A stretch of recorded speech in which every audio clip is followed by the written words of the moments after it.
detox does not have to be something that is considered to be ritualistic or odd or in any way, shape, or form.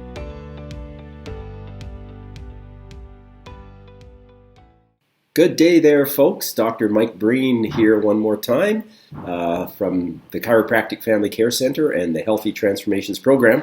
In this video blog, I'm going to talk a little bit about detoxification. Detox is something that is remarkably misunderstood by a whole lot of people. Detoxification includes things traditionally like even bloodletting or fasting and a whole bunch of other phenomena, including enemas and all kinds of different things. And yet the process of what's called cellular detoxification is in itself a remarkably scientifically studied process. The understanding of how cells actually detoxify their own environment has been studied for a very, very long period of time. And all kinds of biochemists have come to really understand not only the importance of detoxification, but the actual processes by which it actually takes place. So detox does not have to be something that is considered to be ritualistic or odd or in any way, shape, or form. It is really a very scientific process, and yet there are all kinds of different approaches in which people and even practitioners will describe that people are getting detox effects when in fact they're not getting that at all. One of the key things to understand about detox is that there's three distinct steps that actually take place within cells of your body when detox is taking place. They're called activation, conjugation, and elimination. A, C, and E are what I like to call the ACE process. Again, activation, conjugation, and elimination. Activation is the process of really identifying toxins in the body. Sometimes I suggest that it's like putting a neon light on a toxin that's in the body, and particularly in cell membranes is where many of them actually exist.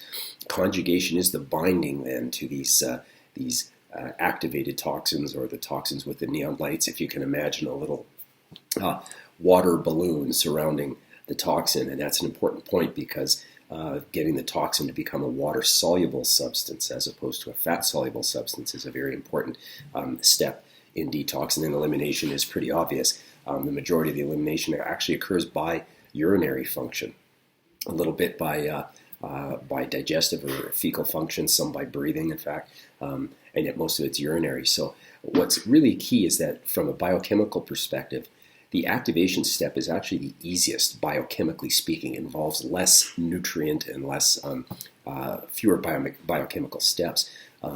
So the activation takes place really quite easily. Conjugation is in fact the most complex step of these. So when detoxes are not done properly or you're not using proper materials, what can happen is the toxins become activated, but they don't become captured or conjugated. And some of the science is actually suggesting that an activated toxin becomes up to 50 times more toxic in this activated state than it was when you just left it in the membrane. So activating them without conjugating them is really a disastrous step. And how do you know if that's happened? Well, quite honestly, you feel awful. You feel horrible, and that's one of the most common misconceptions about the detoxification process, is that when people feel awful, they go, wow, the detox is really working. Well, in fact, it suggests that it's not working. A detox done well is really, to the greatest extent, an asymptomatic process when the conjugation step and the elimination is keeping up with the activation. So you really want to use very, very good materials to do a detox process. And if you have questions about how that should be done, please reach out to me on my website, drmichaelbreen.ca, or the Healthy Transformations website, healthytransformations.ca. We'd be happy to give you more information on how to do this and do it well.